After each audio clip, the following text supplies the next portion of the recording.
Hello. ভাইয়া, আমার অবস্থা ভালো না রে। ওষুধও সব শেষ হয়ে গেছে। আর ডাক্তারে কইছে দেরি করা যাইবো না, আজকের ভিতরে ওষুধগুলা সব কিনতে হইব।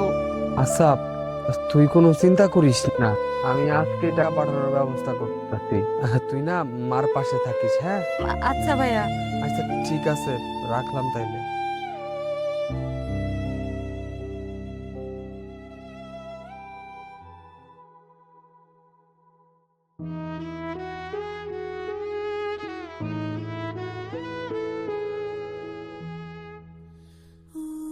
ভাই, আপনাকে খুব ক্লান্ত মনে হচ্ছে। সবকিছু ঠিক আছে? ভাই, মার ওষুধ কিনতে হইব তো, কিন্তু দেখেন শরীরটাই তো চলতেছে না। সারাদিন সাইকেল চালাই তো, বুঝতেই তো পারতেছেন। কি আর কমু কোন? নিজের যত্ন না নিলে দায়িত্ব পালন করবেন কিভাবে? ভাই একটু দাঁড়ান, এটা রাখেন। সাম, শরীরে শক্তি বাড়াবে।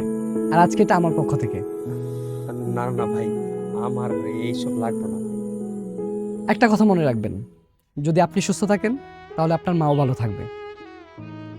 রাখেন।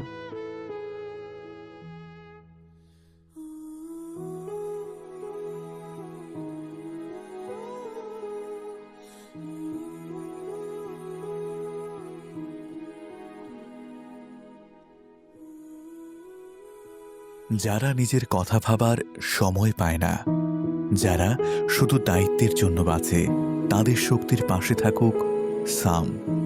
কারণ আপনি সুস্থ থাকলেই ভালো থাকবে আপনার মা।